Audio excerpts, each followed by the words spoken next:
Gary, very much a game of two halves here at Portsmouth this afternoon. Didn't go in our favour. What went wrong today?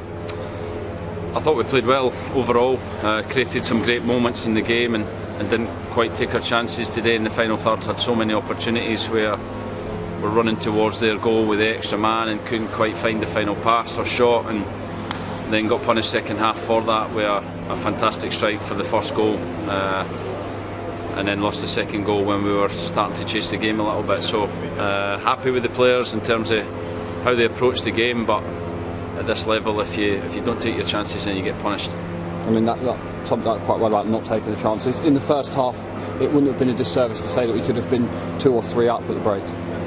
Yeah, I thought we played well for periods. I thought it took us 10-15 minutes to get going, but once we got going, I thought we were excellent.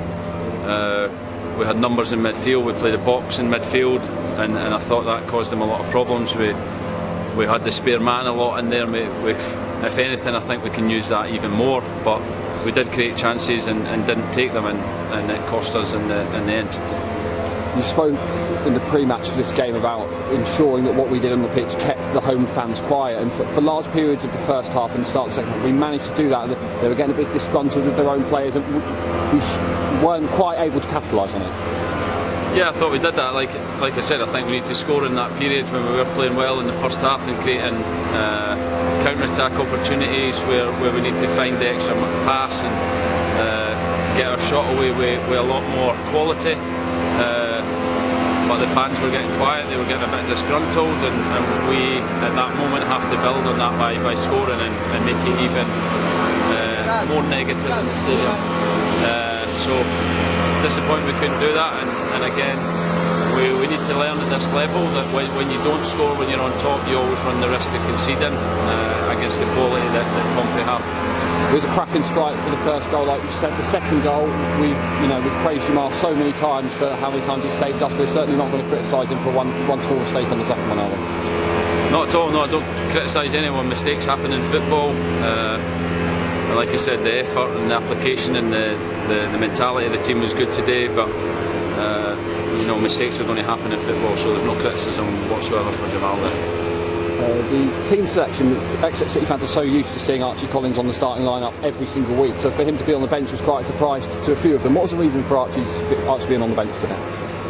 Yeah, I think he's played a lot of football. I think it's a week where we've got 3 games, 3 difficult games, and I felt like a rest would do him good. I thought Keggs in the beginning of the game, Keggs and Joe struggled with the speed at the beginning of the game, but he got to grips with it. But I just felt at half time we could bring his quality on the pitch and see if he could make an impact. And like I said, 3 games in a week, everyone's going to be needed. So that was the main reason, was to give him that rest and keep him fresh for the other games. And once again, the signs there, we can see what you saw in Joe White when you brought him in. That, when plays mopped up in the midfield and that drive towards the opposition penalty area, he looked really exciting at times, and that's hopefully what we're going to see more of over the next few months. Yeah, I think also good that he lasted 90 minutes. I thought about taking him off, but when the second goal went in, I felt we had to be a bit more expansive and dropping him deeper, getting him on the ball. He showed his range of passing. So the first 20 minutes, I think, blew him away a little bit. The speed of League One football, which is to be expected, but I thought he got his second wind after that and showed again flashes of real quality. In the second half, he was brought down in the penalty area. It looked like my view was slightly impeded by a barrier in the main stands, but it looked like he was brought down, and then perhaps at the end we should have had another penalty as well. What are your views on those two? I haven't seen the first one again. At the time it looked like a penalty. The linesman said there was contact, but not enough apparently, and the second one's a stonewaller. I don't know what is a foul, I don't know what's a penalty these days. I don't think the refs know what a penalty or a foul is anymore, and I think we were hard done by on both occasions today. I think we saw, again, like you said last week, about what isn't a foul. Do you think there needs to be more clarity on what the actual rules are? Yeah, I think it's a bit of a free-for-all. It's almost like you don't need a ref at times now, but the 2 penalty incidents are definitely, the second one is clear. I'd like to see the first one again, but at the time he's passed him and the player puts a hand on his back, which used to be a penalty, but obviously isn't anymore. Talking about a nice moment in the game, in the warm-up as well, a young Portsmouth fan who died earlier this week. We wore T-shirts for him, and there was an 8-minute applause. And I think it's great that we were able to share that moment with Portsmouth and show our support, considering that they shared our support for our motor neurone disease campaign on Boxing Day as well. Yeah, 100%. It's obviously tragic.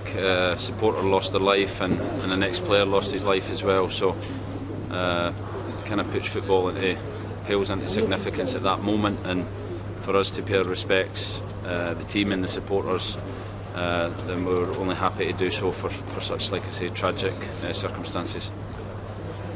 And finally, you can always say if you win momentum, it takes you into the next game, and it's only 2 days away. Or spin it the other way, it's a great chance to completely forget about today, and we now focus just on the game at Barnsley a couple of days away. Yeah, I just said that to the players. I said, we played well. We've done a lot of things right today that we have to focus on. There's areas clearly that we have to be better, but I wasn't disappointed by the effort, the application, and at times the quality of the play that we had. Just that last moment in the final third could be better, but we have to dust ourselves down and go again on Tuesday.